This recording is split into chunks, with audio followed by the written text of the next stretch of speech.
Chapter 7. The Living Flesh. Often individuals go overboard, forgetting that ideas have their own vitality. Such people make divisions where basically there are none. They consider ideas as completely mental properties, separate from their concepts of the body. They think ideas reside in their heads. Who, for example, imagines that an idea is alive in his elbow or knee or toe? Generally, people believe that ideas have little to do with the living flesh. The flesh seems physical, and ideas do not. Those given to love of the intellect often make an unnecessary separation between the world of concepts and that of the flesh. While it is true that the body is the living materialization of idea, it is also true that these ideas form an active, responsive, alive body. The body is not just a tool to be used.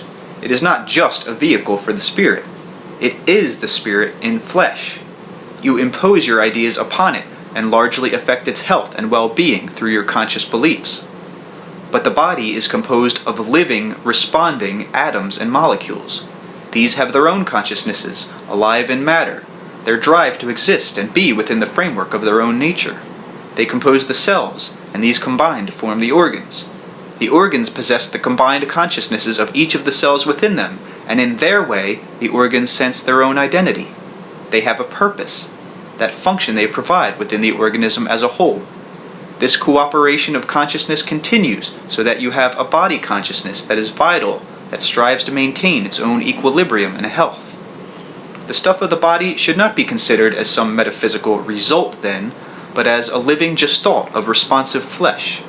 Your body is composed of other living entities, in other words. Though you organize this living material, it has its own right to fulfillment and existence. You are not a soul encased in inert clay. The quote-unquote house of clay does not immediately deteriorate when you leave it. It disintegrates at its own rate. It is no longer organized by your own domain. The life of its atoms and molecules and cells is translated into other living natural forms. Your perception is merely that which you are aware of. Even the atoms and molecules have their own fine vision and appreciate their environment in their own way. The same power that moves your mind forms your body. There is no difference between the energy that shapes your ideas and the energy that grows a flower or that heals your finger if you burn it. The soul does not exist apart from nature. It is not thrust into nature.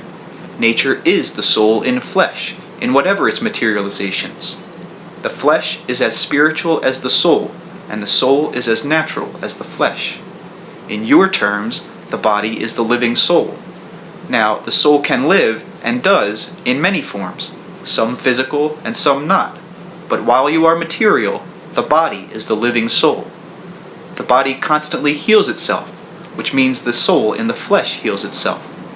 The body is often closer to the soul than the mind is, because it automatically grows as a flower does, trusting its nature. Now, physical existence is valuable for many reasons, one being that the flesh is so responsive to thought and yet so resilient. There are built-in guidelines so that the body consciousness itself, while mirroring your negative images at times, will also automatically struggle against them.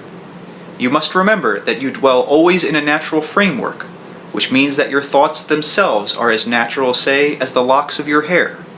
In what may seem to you to be an odd analogy, I will compare your thoughts with viruses, for they are alive, always present, responsive, and possess their own kind of mobility. Physically speaking, at least, thoughts are chemically propelled, and they travel through the universal body as viruses travel through your temporal form. Thoughts interact with the body and become part of it as viruses do. Some viruses have great therapeutic value. The physical body will often let down its own barriers to these, knowing they will counteract certain others that are not beneficial at the time. So-called harmful viruses are ever present within the body. You are very rarely vulnerable to any but a small percentage, though you carry within you traces of the most deadly of them all the time. Viruses themselves undergo transformations completely unsuspected by medical men. If one virus disappears and another is found, it is never suspected that the first may have changed into the second, and yet through certain alterations of quite natural character, such is the case.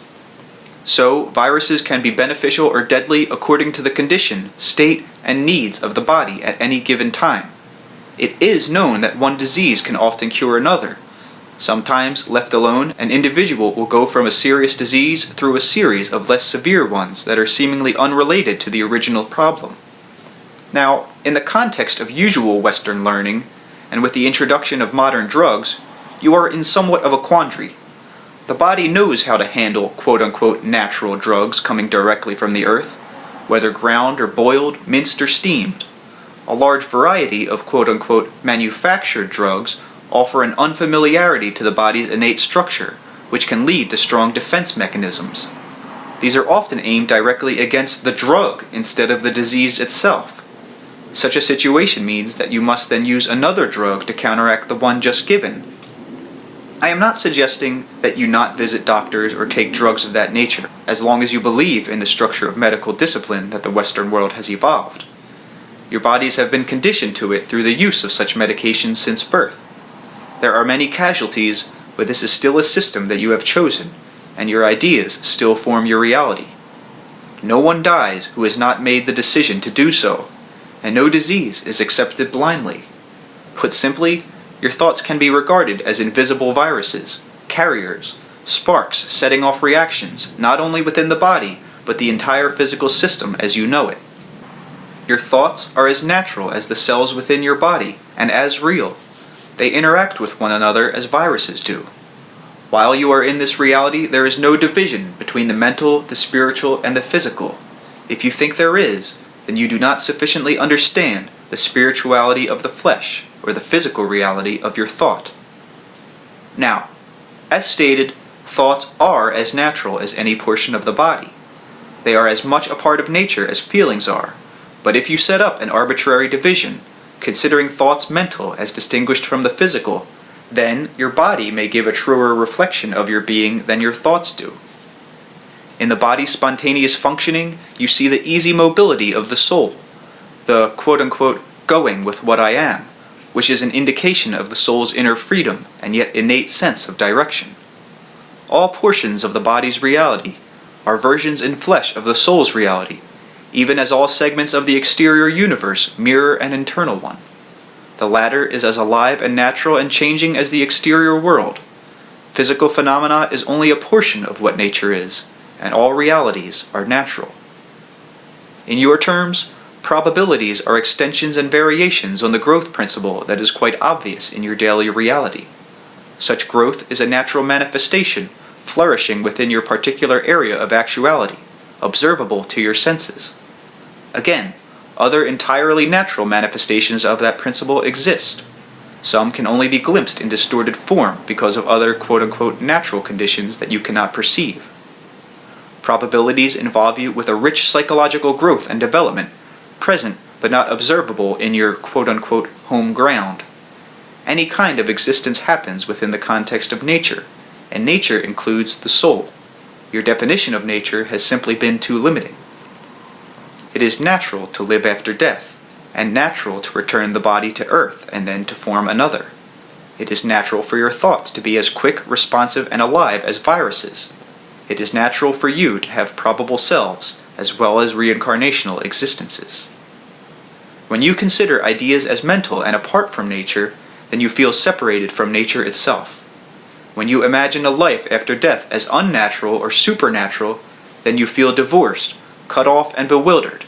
You must try to understand that there are different kinds of nature within nature. Your physical life, your human nature, is, in your terms, dependent upon a time when you were not.